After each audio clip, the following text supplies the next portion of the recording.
Bible சொல்லுது, கர்த்தர் நித்தமும் உன்னை நடத்தி மகா வறட்சியான நாட்களிலும். அப்ப நான் கேட்டேன், ஆண்டவரே இப்ப மகா வறட்சியான நாள்னு ஒண்ணு இருக்கா? இது என்னுடைய மகா வறட்சியான நாளா? இது உனக்கான வறட்சியான நாள் இல்ல. இந்த உலகத்தின் மகா வறட்சியான நாட்களிலும் நான் உன் ஆத்துமாவை செழிப்புள்ளதாக மாற்றுவேன்.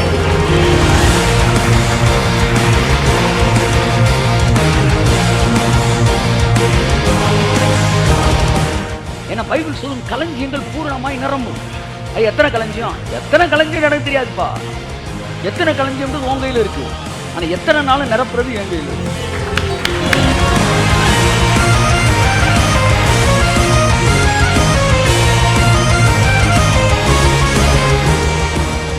என் ராஜ்யத்தை இந்த பூமியில ஸ்தாபிக்கிறதுக்கு அவன் ஒரு பைசா கொடுத்தான். அவன்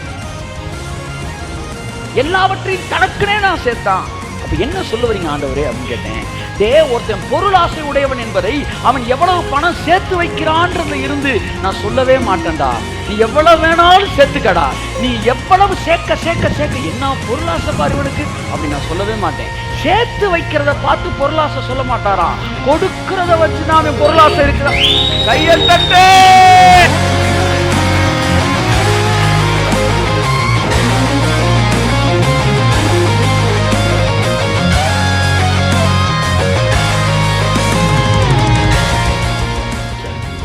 நல்லா கவனி. 100 கோடி வச்சிருக்கிறான். எவ்வளவு?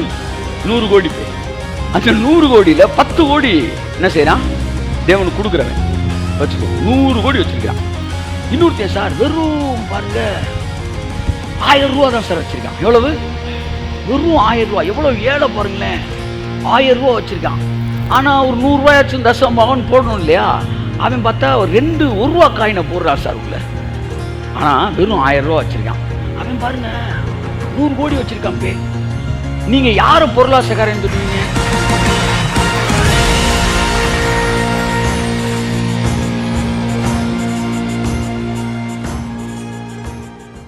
இந்த பிரபஞ்சம் மனிதன் பாவம் செய்தப்போ சூரியனும் சந்திரனும், நல்லா கவனிங்க, பகலில் சூரியன் உனக்கு என்னவா இருக்காது? பகலிலே சூரியன் உனக்கு சேதப்படுத்தாமலும். அப்ப சூரியனை ஆதியா 1ஆம் அதிகாரத்தில் படிக்கும்போது சூரியன் நல்லது என்று கண்டார். ஆனா சங்கீதம் 31 சேதமாயி போச்சு. என்ன அது? சூரியன் சேதப்படுத்தாதுன்றான். எப்படியா சேதப்படுத்துற மாதிரி மாறிச்சு? ஏன்னா அது பிசாசு கைக்கு போயிடுச்சு. நன்மை செய்து கொண்டிருந்த சூரியன் தீமை செய்கிறதா மாறிடுச்சு. இப்போ நீங்க அப்படியே பொதுவாக இந்த வெயிலில் அப்படியே சுத்திக்கிட்டே இருந்தீங்கன்னா கொஞ்சம் நான் முதல் ரவுண்டில் கருப்பாயிருவீங்க, 2ஆவது ரவுண்டில் இருட்டாயிருவீங்க, 3ஆவது ரவுண்டில் சன்ஸ்ட்ரோக் அப்படி படுத்துட வேண்டியதுதான். சூரியன் சேதப்படுத்துது.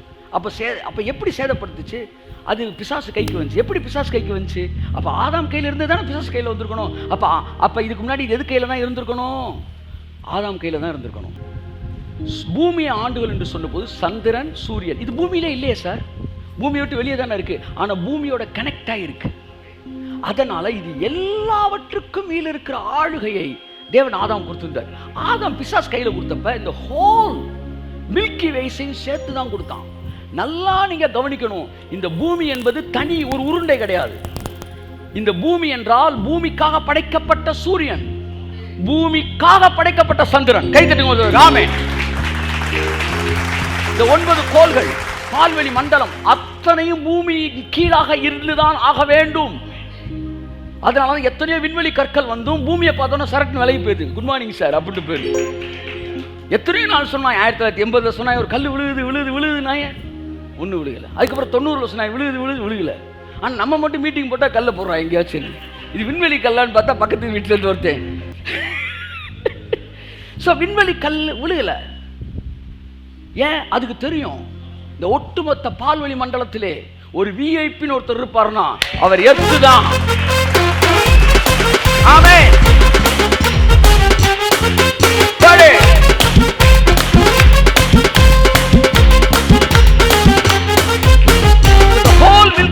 Earth is the VIP planet. ஏன் தெரியுமா? Heaven is merged with the earth. வானமும் பூமியும் படைக்கப்பட்ட வரலாறு. கோள்கள் எப்ப படைச்சாரப்ப? சார் நியாயமான கேள்வி சார். ஆதியிலே தேவன் வானத்தையும் பூமியும் சிருஷ்டித்தார். சார் நெப்டியூன் எப்ப சிருஷ்டிங்க? புளூட்டோ இதெல்லாம் எப்ப சிருஷ்டித்தீங்க? அதை பத்தி பைபிள் ஒன்றும் இல்லையே. அதுக்கு வேறு பைபிள் எது இருக்கா அப்படின்னா ரெண்டே ரெண்டு தான். ஒன்று ஹெவனு, இன்னொன்று எர்த்து. நல்லா கவனிங்க, எர்த்தை சுற்றி எத்தனை கோடி மைல் போனாலும் அது எல்லாமே எர்த்து தான். கையை தட்டுக்க ஒரு ராமே, புரியுதா? So earth connected things. இதையும் ஹெவனும் தேவனால் சிருஷ்டிக்கப்பட்டது. Heaven is the invisible form of earth, the another dimension of earth. இதை பற்றி பொல்லாத இந்த பிரபஞ்சம் எப்போ பிசாசு கைக்கு போச்சோ அவன் இந்த எர்த்தை கைப்பற்றி ஹெவனுக்கு போகிறதுக்கு பிளான் பண்ணான். ஸோ இந்த எர்த்து வந்து இவன் கைக்கு வந்த உடனே இன்ஃபேக்ட் அவன் ஹெவனுக்கும் போயிட்டான். அதுதான் பைபிள் சொல்லி இரவும் பகலும் பரலோகத்தில் குற்றம் சுமத்துனான். அப்பா அவனுடைய பிளான் படி எர்த்தை கைப்பற்றினதினால் பரலோகத்துக்கு போயிட்டான். நீ என்ன சொல்கிற, எர்த்தை விட்டுட்டு பரலோகத்துக்கு போய் நினைக்கிற? 8ஆம் நம்பர் பஸ்ஸை விட்டுட்டு ஆணையூர் போகணுன்ற மாதிரி. அவன் கரெக்டாக 8ஆம் நம்பர் பஸ்ஸை பிடிச்சிட்டான். ஏன்னா பஸ்ஸை பிடிச்சா தாண்டா ஆணையூர் போக முடியும், அவன் முடிவு எடுத்துட்டான். நீ என்ன சொல்கிற, இந்த பஸ்ஸு இந்த உலகம் நமக்கு சொந்தமில்லை, இந்த உலகம் நமக்கு சொந்தம் இல்லை அப்படின்ட்டு பாய் 2 டீயை போடுங்க பாய், சப்பு நிறைய பாய். இப்போ தான் உலகம் சொந்தம் இல்லைன்னா அப்புறம் பாய் போடுற டீ மட்டும் எடுக்க வேணும். இந்த உலகம் தேவையில்லை. பஸ்ஸில் 2 டிக்கெட் எடு, பஸ்ஸில் போகிற, பஸ்ஸில் சுற்றுற, வந்து ஷாப்பிங் போகிற, செருப்பு எடுக்கிற, அம்பிட்டு எடுத்துகிட்டு வந்து இந்த உலகம் எனக்கு சொந்தம் இல்லை, சொந்தம் இல்லைன்ற. என் அன்புக்குரியவர்களே, திஸ் இஸ் ஃபேக். அப்போ இந்த உலகத்தை நீர் படைத்தீர், எல்லா உரிமையும் அப்பவே ஒருத்தன் எழுதியிருக்கான், எனக்கு அளித்தீர், நாமமே தலை தோங்க, நான் பாடுவேணுமா ககன் பாடினான். அதுதான் ரைட்டில் இருக்கு. என் அன்புக்குரியவர்கள், அப்போ இந்த உலகத்தை வந்து தேவன் படைச்சார். ஏன்னா வானத்தின் வாசல் பிசாசு கைக்கு இந்த உலகம் போனோன்னா சூரியன் தீமையாக மாறி எல்லாமே தீமையாக மாறிடுச்சு. இந்த பிரபஞ்சத்திற்கு வேறொரு விதி எழுதப்பட்டது. அந்த விதிக்குள்ளாக தான் இப்பொழுது உலகம் இயங்கி கொண்டிருக்கிறது. ஆனால் 2000 வருஷத்துக்கு முன்பாக இயேசு சிலுவைக்கு வந்து இந்த உலகத்தை அந்த பிரபஞ்சத்தின் விதியிலிருந்து விடுதலை ஆக்கினார். உன்னை என்னை அதிலிருந்து விடுதலை ஆக்கினார். ஆக இந்த உலகம் எவ்வளவு எதிர்மையான காரியத்தில் போனாலும் நீ நல்லா தான் இருப்ப, உன் குடும்பம் நல்லா தான் இருக்கும். இந்த பூமி உன்னுடைய பாட்டை சொத்து.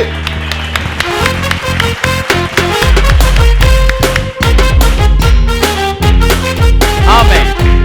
இது இந்த பூமி என்னது சொல்லுங்க? எங்க பாட்டன் சொத்து. பழைய ஜெய்சங்கர் படம் மாதிரி இது எங்க பாட்டன் சொத்து. அதனால பிசாசு சொத்து கிடையாது, இது உங்க சொத்து.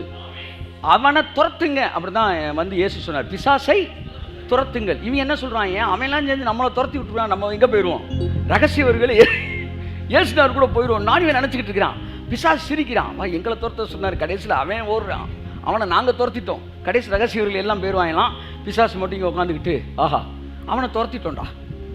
இயேசுனார் பாவம் எவ்வளோ சொல்லி பார்த்தாரு நம்மளை துரத்த சொல்லி, ஆனால் நம்மளை துரத்த முடியல. அதுதானா முடிவு? இல்லை. அன்புக்குரியவர்களே, இயேசு கிறிஸ்து வரும்போது இந்த பூமியின் கடைசி சத்துருவும் ஆளுகின்ற, அவனை ஆளுகிற ஒரு இடத்துல இந்த பூமி இருக்கும். அலங்கரிக்கப்பட்ட மனவாட்டியாக இருக்கும்போது கர்த்தர் கடந்து வருவார். எல்லாவற்றுக்கும் வந்து கடைசி சத்துரு பரிகரிக்கப்படும், பின்பு முடிவு உண்டாகும். பள்ளங்கள் எல்லாம் நிரப்பப்படும், சகல மலைகளும் குன்றுகளும் தாழ்த்தப்படும், கோணலானது சபையானும் கரடானது சமமாகும். ராஜா வருகிறார். அப்படிதான் முடியுது. அப்போ அன்புக்குரியவர்களே, அவருடைய வருகைக்கு முன்பாக சகலம் சரி செய்யப்பட்டு கொடுங்க. என்ன சொல்லுவோம்னா, நீங்கள் இந்த பிரபஞ்சத்திலிருந்து விடுதலையாக்கப்பட்டீங்க. ஸோ அதனால் உங்களை உலகத்தோட கனெக்ட் பண்ணி பேசாதீங்க. சின்ன சின்ன விஷயத்தில் மே மாதம் ஆயிடுச்சு, நீ கொஞ்சம் வெயிலாக தருங்க சொல்லாதீங்க. மே மாதம் ஜூன் மாதம் ஆச்சு, வெயில் அடிச்சிச்சா, மழை பெஞ்சிச்சு, பிரபஞ்சத்திலிருந்து விடுதலை ஆகுறோமா? ஆமாம். இனிமேல் சீசனை நீங்கள் நியமிங்க. உங்கள் லெவலில் கூட யூ ஸ்டார்ட் பிலீவிங் இட். அப்போ தேவன் பொல்லாத பிரபஞ்சத்தை விடுதலை ஆக்கிறார். 2வது வருது, அலையலையா ஊழியர்கள் வர மாதிரி, அலையலையாய் அப்படின்ற மாதிரி கோவிட் வந்து அப்படி பாடிட்டு இருக்காங்க. ஸோ எத்தனை அலை வந்தாலும் வந்து உங்களுக்குள்ளே இருக்கிற அலை வந்து சுனாமி அலை. என் அன்புக்குரியவர்களே, அது உங்களை தாக்க முடியாது என்கிற மனநிலையோடு கூட இருங்கள். உலகமே வந்து நல்லா இருந்தப்போ எங்கள் அப்பா மட்டும் இருமிட்டு இருந்தார் ஒரு காலத்தில், 2 வருஷத்துக்கு முன்னாடி. இப்போ சொல்ல, என்னப்பா உலகமே இருமிட்டு இருக்கு, கர்த்தர் நம்மளை வந்து காப்பாற்று. அப்பா எப்படி இருக்கான்னு ஃபோனில் கேட்கும்போது சொல்ல, அவர் நல்லா இருக்கார், உலகம் தான் கொஞ்சம். அப்போ இந்த பொல்லாத பிரபஞ்சத்தை விடுதலையாக்கி விட்டீர்கள். ஒன்று, வியாதி இந்த உலகத்தை ஆளும்போது உங்களை அது ஆளுகை செய்ய முடியாது.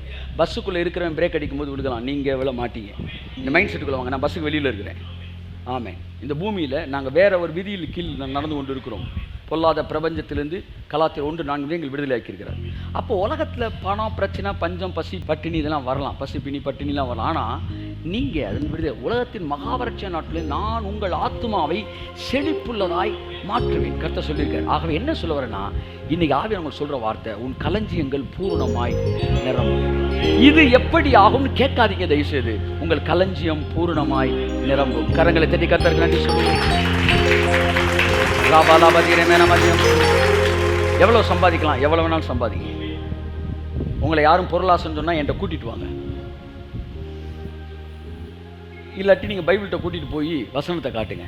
நீங்கள் களஞ்சியத்தை பெருசாக கெட்டுறது, நீங்கள் எவ்வளோ வேணாலும் தேவன்ட்ட ஆசீர்வதிக்கப்படலாம் என்பது தான் ஒழிய, களஞ்சியத்தை இடித்து கட்டுறது பொருளாசை கிடையாது. ஏன்னா களஞ்சியம் கட்டுறது பொருளாசை அப்படின்னா, தேவன் உன் களஞ்சியங்கள் பூரணமாய் நிரம்பும் என்ன செஞ்சிருக்க மாட்டார், சொல்ல மாட்டார். களஞ்சியமே எனக்கு சித்தம் கிடையாது. சில சொல்லுவாங்க, அக்கௌண்ட்டே வைக்கக்கூடாது சார் பேங்க்கில், நான் பாருங்கள் அக்கௌண்ட்டே வைக்கலை அப்படின்னு சொல்லிட்டு எல்லாமே ஜொல்ஸாக வச்சுட்டு, இல்லை பிள்ளைகள்லாம் கல்யாணம் கட்டி கொடுத்து 50 பேரும் பக்கா செட்டில் இருக்காங்க. ஆமாம், ஆனால் அக்கௌண்ட் மட்டும் இல்லை. ஆனால் அதை கேட்ட மக்கள் எல்லாம் பேங்க்கில் அக்கௌண்ட் வைக்காமல் பலசர கடையில் அக்கௌண்ட் வச்சுட்டாங்க. அங்கே 50 ரூபா பாக்கி, இங்கே 70 ரூபா பாக்கி. அவர் தலைவர் நீட்டு அக்கௌண்ட் இல்லைன்னு பிரசங்கம் பண்ணிவிட்டு அவர் லேண்டு அது இதுன்னு வாங்கி போட்டார். கடைசியில் பெரிய டவரை கட்டி கும்முன்னு செட்டில் ஆகிட்டாங்க. ஒரு நாளாச்சும் மனம் திரும்பி நான் சொன்ன செய்தி தப்பு, அக்கௌண்ட்டை ஸ்டார்ட் பண்ணுங்கன்னு வாயை திறந்து சொல்லலை. தப்பாக பிரசங்கம் பண்ணுறதுல தப்பே இல்லை. ஆனால் தப்புன்னு தெரிஞ்சவொன்னே அதை தப்புன்னு சொல்லிடணும். ஏன்னா அக்கௌண்ட் திறக்காமல் நிறைய பேர் உட்காந்துருக்காங்க, இன்னும் பழைய பெருசுகள் எல்லாம் உட்காந்துக்கிட்டு. ஆனால் அடுத்தடுத்த ஜென்ரேஷன் தெளிவாயிட்டாங்க. நான் என்ன சொல்ல வரேன்னா, அக்கௌண்ட்ஸ் வைக்கிறது, அதாவது களஞ்சியத்தை வைக்கிறது தப்பு கிடையாது. ஏன்னா பைபிள் சொல்லும் களஞ்சியங்கள் பூரணமாய் நிரம்பும். எத்தனை களஞ்சியம் எனக்கு தெரியாதுப்பா. எத்தனை களஞ்சியம்ன்றது உன் கையில் இருக்குது. ஆனால் எத்தனை நாள் நிரப்புறது என் கையில் இருக்குது. எத்தனை பேங்க்கில் அக்கௌண்ட் ஓப்பன் பண்ணுங்க. ஆமாம், உங்களை பார்க்குறதுக்கு மேனேஜர் வீட்டுக்கு வருவார். ஆமாம் சார், நீங்கள் ஹெவி இன்வெஸ்டர்ஸ் சார், அவங்க உங்களை பார்க்க நாங்கள் வந்திருக்கிறோம். ஆமே, ஏன்னா பைபிள் ஒரு வசனம் இருக்குது, உன் களஞ்சியங்கள் பூரணமாய் நிரம்பும். அந்த உங்கள் பேங்க்கில், நான் வெளியில் இருக்க என்ன வேணாலும் பேசிட்டு போட எனக்கு கவலை கிடையாது. உங்கள் பேங்க்கில் ஹெவி அக்கௌண்ட்டுன்னு உங்கள் அக்கௌண்ட்டு தான் இருக்கணும். ஏசு நாம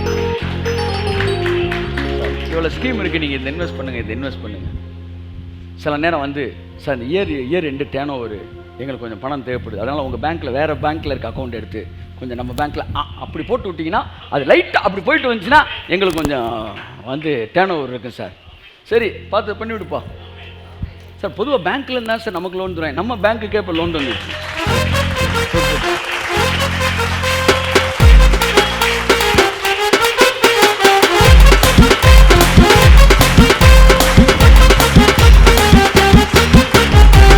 இப்படிலாம் நமக்கு நடக்கும்.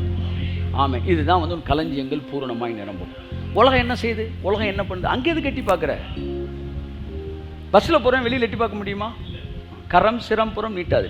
வெளியே எட்டி பார்த்தா அதுக்கப்புறம் மீதி உடம்பு தான் போகும், தலையை பின்னாடி எடுத்து தூக்கிட்டு தான் ஓடி வரணும். ஸோ பஸ்ஸில் இருக்க வெளியில் எட்டி பார்க்கக்கூடாது, வெளியே இருக்கிற பஸ்ஸுக்குள்ளே எட்டி பார்க்கக்கூடாது. அது வேற வேர்ல்டு, நீங்கள் வேற வேர்ல்டு சார். நீங்கள் இப்படி மட்டும் வாழ ஆரம்பிங்க, அடுத்த 5 மாதத்துல உங்கள் ஹெவி, உங்களுடைய பணத்தோடைய வரவு வேற இருக்கு. ஆமென். அவர் வாக்கு பண்ணினார், விசிட் பண்ணுவார், சொன்னபடி செய்து முடிப்பார். வாக்கு பண்ணினார், சொன்னபடி செய்து முடிப்பார். இப்போ ஒரே ஒரு லைட்டாக ஒரு வசனம் எனக்கு லைட்டாக என்னுடைய அந்த வேத அறிவில் லைட்டாக இடிச்சிருச்சு. என்னன்னா, நான் என் களஞ்சியத்தை இடித்து பெரிதாய் கட்டுவேன் என்று ஒருத்தன் சொன்னானா. சொன்ன மதிகேடனே, இன்று இரவு உன்னுடைய ஆத்மா உன்னிலிருந்து எடுத்துக்கொள்ளப்பட்டால் நீ சேர்த்து வைத்தவைகள் யாருடையதாகும் என்று நான் சேர்த்து வைத்தவைகள் என்று கேள்வி கேட்க ஆரம்பித்தேன். இப்போ எனக்கு ஒரு கொஸ்டின், ஆண்டவரே, அவன் ஆலயத்தை அவன் பாருங்க, அந்த வாட் இஸ் தட், அந்த களஞ்சியத்தை கெட்டினானே, அது தப்புன்றனால தான் நான் அடிச்சிங்க. ஆனால் இங்கே களஞ்சியங்கள் பூரணமாய் நிரம்பும் அப்படின்னு இருக்கே. இன்னொரு வசனம் கூட எனக்கு ஞாபகத்து வருது, காகங்களை பாருங்கள், காட்டு பறவைகளை பாருங்கள், அவைகள் விதைப்பதும் இல்லை, அறுப்பதும் இல்லை, களஞ்சியத்தில் சேர்த்து வைப்பதும் இல்லை. களஞ்சியத்தில் சேர்க்கிறதே இல்லை. அப்போ நாங்களும் அப்படி தானே இருக்கணும் அப்படி சொல்றாரா? அவைகளை பார்க்க நீங்கள் எவ்வளவு விசேஷித்தவர்கள், களஞ்சியமே இல்லாத, சேர்த்து வைக்கிற ஒரு நல்ல பழக்கமே இல்லாத காக்காயும் குருவியுமே நான் போஷிப்பேன்னா, எவ்வளவு நல்ல பழக்கம் நீ சேர்த்து வைக்கிற, அழகா டிசைன் பண்ற, உன்னை நான் எப்படி நான் போஷிக்காம இருப்பேன்? எப்படி இருப்பேன்? எப்படி இருப்பேன்?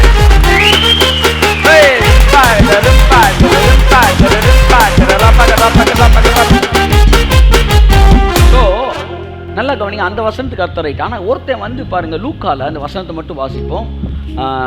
களஞ்சியங்கள் அப்படின்றதுல வந்து லூக்கா 12:15 வாசிப்போம். களஞ்சியத்தை கெட்டுறது பொருளாசை யா இல்லையா அப்படின்னு. பின்பு அவர் அவர்களை நோக்கி, பொருளாசையை குறித்து எச்சரிக்கையாயிருங்கள், ஏனெனில் ஒருவனுக்கு எவ்வளவு திரளான ஆஸ்தி இருந்தாலும் அது அவனுக்கு ஜீவன் அல்ல என்றார். இங்க பாருங்க, எப்போவுமே நீங்கள் தேவன் ஒரு வார்த்தையை கொடுக்கும்போது அதற்கு எதிரான வசனத்தெல்லாம் அதோட ஆவியானவர் கனெக்ட் பண்ணுவார். நீங்கள் பார்த்துடணும். பார்த்துட்டு, ஏன்னா இதைத்தான் எடுத்துக்கிட்டு வருவாங்க. அவன் வர்றதுக்கு முன்னாடி அவன் எந்திரிக்கிற இடத்துலேயே சுட்டுணும். அவன் இந்த வசனத்தை அப்படி தேடிக்கிட்டு இருப்பான்ல, அப்போவே நெத்தியில் கண்ணை வச்சிடணும். வா, இதுதானே தேடிக்கிட்டு இருக்க, இந்த வாங்கிக்க டம் அப்படின்னு போட்டு மேட்ரை முடிச்சு விட்டுணும். ஆயுதம் உருவாக்கப்படும் இடத்திலே வைக்காதப்போ. என்ன நிறைய பேர் மெசேஜ் கிரிட்டிக் சொல்லுவாங்க, இவர் பேசிக்கிட்டு இருக்கும்போது எனக்கு ஒரு வசனம் ஞாபகம் வரும் பாருங்க, அதை கேட்கலாமே அடுத்த வசனம் அந்த வசனத்தை அவரே எடுத்துவார். ஒரு குறிப்பிட்ட நாட்டில் அவர் பிரசங்கம் பண்ணிக்கும் போது கிரேஸை பற்றி பேசியிருக்கேன். அப்போ 2-3 பேர் வந்து கிரேஸ் நாட் சஃபிஷியன்ட் அப்படின்ற மாதிரி, மை கிரேஸ் இஸ் சஃபிஷியன்ட்னு ஏசு சொல்லிட்டாரு. என் கிருபை உனக்கு போதுன்னு அவர் சொல்றாரு. கிரேஸை தாண்டி லவ், கிரேஸ் இஸ் நாட் சஃபிஷியன்ட்னு ஒரு ரேஞ்சில் ஒரு குரூப் நிற்கிது. அந்த குரூப் நாட் சஃபிஷியன்ட் நினச்சி 4 வசனத்தை எடுத்துக்கிட்டு இருக்கும்போது ஆவியானவர் டக்குன்னு அவர்கள் நினைவுகளை அறிந்து அப்படின்ட்டு டக்குன்னு அந்த வசனத்தை நம்மளை எடுக்க விட்டுறாரு. ஸோ இவன் இப்போ களஞ்சியங்கள் நிரம்பும் உடனே எந்த வசனத்துக்கு வருவான்னா, ஒருத்தன் களஞ்சியத்தை கட்டுறேன்னு சொன்னான்ல அப்படின்னு அவன் அடுத்து வந்து யோசிக்கிறதுக்கு முன்னாடி அவனுடைய சந்தேகத்தையும் தீர்க்க வேண்டிய நம்முடைய பொறுப்பாக இருக்குது. வாசிப்போம். பொருளாசை. அப்போ களஞ்சியத்தை நிரப்புவார் தேவன். களஞ்சியம்னா அக்கௌண்ட். கையை தூக்கி சொல்லுங்க, என்னுடைய களஞ்சியத்தை 2 கையை தூக்கி சொல்லுங்க. இங்கே பாருங்க, ஒரு ராஜாவை எலிசா சொன்னா, நான் வந்து கையில் ஒரு 4 எண்ணெய் கொடுத்து வில்ல கொடுத்து அட்ரா அப்படின்னா, எத்தனை அடி அட்ரா அப்படின்னு டம்மு டம்மு டம்முன்னு 3 தடவை இனிமேல் அடிச்சிருக்கான். உன்னை எலிசா சொன்னானா, நீ 5 தடவை அடிப்பேன்னு நினச்சேன், நீ 5 தடவை அடிச்சிருந்தா எதிரியை நீ 5 முறை முறியடிப்ப, இப்போ 3 தடவை அடித்தனால நீ 3 தடவை தான் அடிப்ப. ஐயா என்ன அப்படி சொல்லி ரீடேக் திரும்ப அடிங்க, ஒரு தடவை அடி, முடிஞ்சு போச்சுப்பா தம்பி அப்படின்ட்டு. அந்த மாதிரி இந்த அல்லேலூயா சொல்லணும் போது அல்லேலூயா அல்லேலூயா அப்படின்னா கர்த்தர் எலியா சொல்கிறான் வந்து, நீ நல்லா தூக்கணும், உன்னை நல்லா கொடுக்கலான்னு யோசித்தேன், நீ இப்படி அளந்து தூக்குறதுனால உனக்கு அளந்தே கொடுக்கலாம் என்று முடிவு எடுத்திருக்கிறேன் அப்படின்ற முடிவுக்கு வரக்கூடாது. அதனால் கையை தூக்கி சொல்லணும். ஒரு கை இல்லை, நல்லா 2 கையை தூக்கிடணும் கும்முன்னு. ஆமாம், தேவன் என்னுடைய களஞ்சியத்தை பூரணமாய் நிரப்புவதற்கு தேவன் திட்டமிட்டு விட்டார்.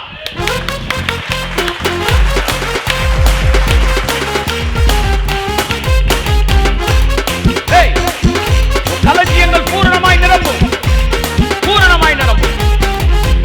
அப்ப களஞ்சியத்தில் நிரப்புறது பொருளாசை கிடையாது. ஆனா பொருளாசை குறித்து தேவன் பேசும்போது களஞ்சியத்தை பேசுறாரு.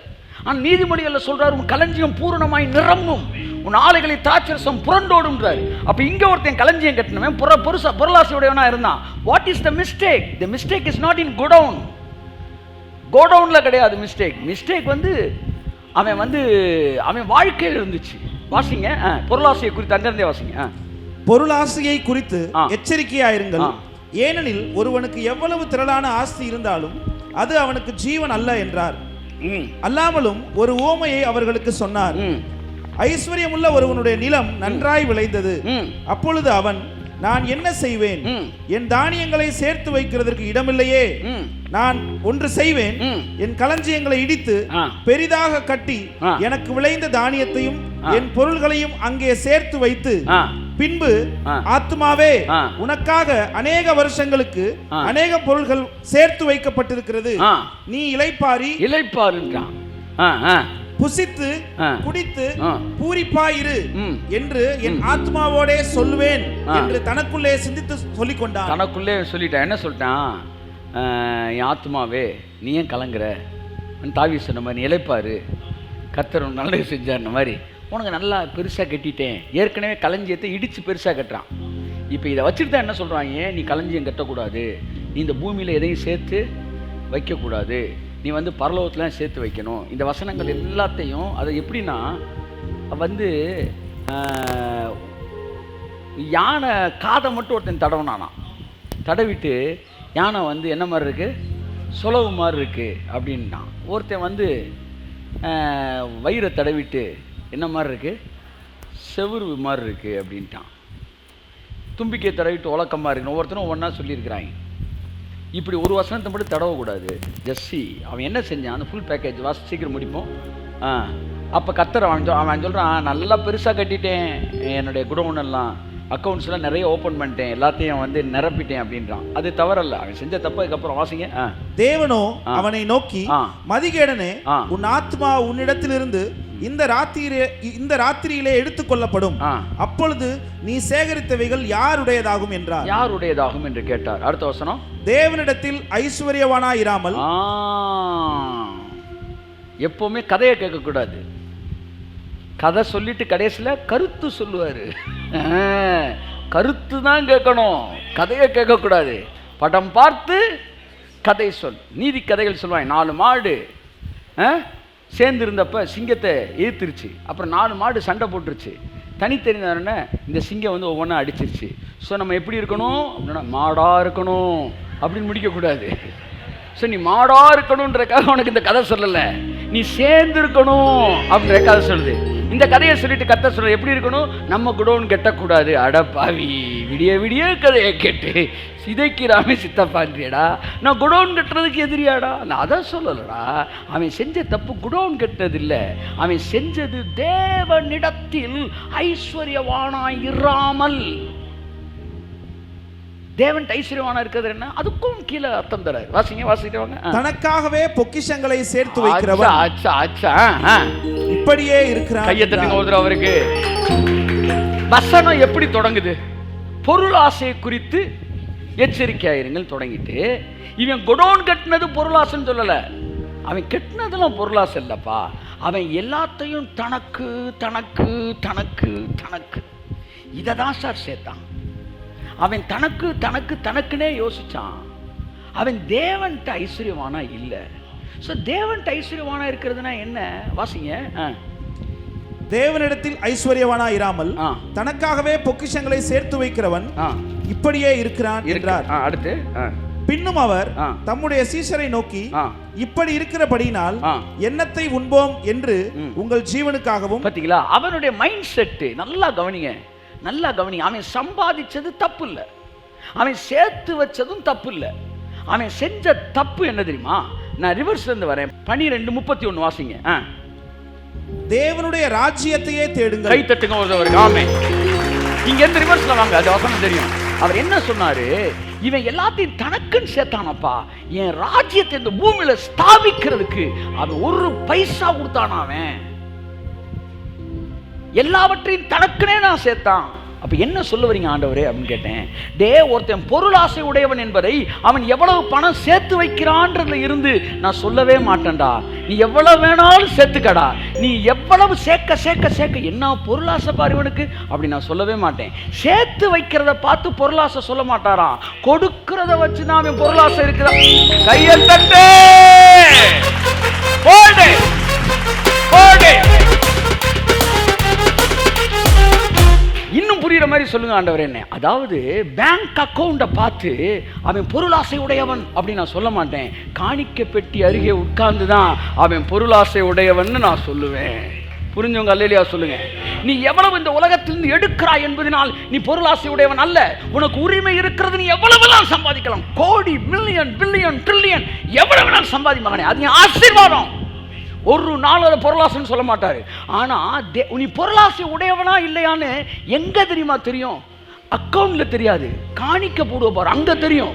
நீ எவ்வளவு கப்பி, நீ எவ்வளவு பெரிய வாட் இஸ் தட் கருமி என்பது அதை வச்சுதான் பொருளாசையை கண்டுபிடிக்கிறாரு. நீ 10 கோடி வச்சிருக்கலாம், தப்பு இல்லை. அதை வச்சு ஒரு 100 கோடி வச்சிருக்கலாம், அது பொருளாசை கிடையாது. அஜித் 200 கோடியில் வீடு கட்டுறாராம். 200 கோடி அப்பே 200 கோடி. உங்களுக்கு வெட்கம் உண்டாக இதை சொல்லுகிறேன் அப்படின்னு யார் சொன்னா? பவுல் சொன்னார். இன்றைக்கு இருந்து நாளை கடுப்பில் போடப்படுகிற காட்டு புல்லுக்கு தேவன் நிவிதமாய் உடுத்துவித்தால் உங்களை உடுத்துவிப்பது அதிக.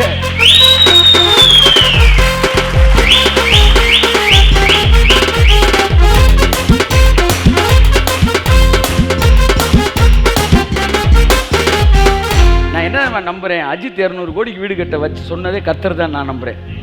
ஏன்னு சொல்லுங்க, இதுக்கு எவனாச்சும் வந்தீங்கன்னா அடுத்து நான் பேச ரெஃபரன்ஸுக்கு பதில் சொல்லணும், கொன்னே விடுவேன். புறஜாதியை வச்சு கிறிஸ்தவர்களுக்கு எதை சொல்லி தருவாரா? சொல்லி தருவாரு. பைபிள் சொல்லுது, என்னை குறித்து தேடாதவர்களுக்கு நான் போய் கையை நீட்டினேன். ஏன் தெரியுமா கையை நீட்டினேன்? அப்பத்தான் உனக்கு வைராக்கியம் வரும்ன்ற காண்டி. சில நேரம் நம்ம பிள்ளை நம்மள்ட்ட வரலாம், இன்னொரு பிள்ளை தூக்கணும், அந்த பிள்ளை ஓடி வருமாரு. அப்படிதான் யூதர்களுக்கு வைராக்கியத்தை உண்டாக்கும்படி புறஜாதிகளிடத்திலே கர்த்தர் வந்தாராம்.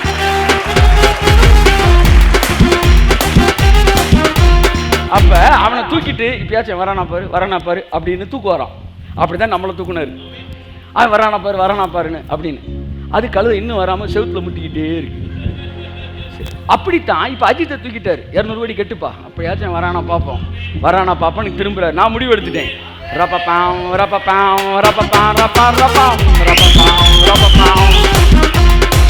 ஸோ இன்றைக்கு இருந்து நாளை கடுப்பில் போடப்படுகிற காட்டு புல்லுக்கு தேவன் நிமிடமாக உடுத்தி விட்டால் உங்களை உடுத்திப்பார் அதிக.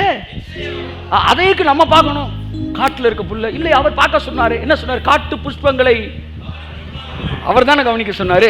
அப்ப அஜித்தை கவனித்து பாருங்கள், விஜயை கவனித்து பாருங்கள், நம்ம தம்பி அண்ணன் சேதுபதியை கவனித்து பாரு. என்ன சேதுபதி? சேதுபதி ஸ்கூலா? விஜய் சேதுபதி.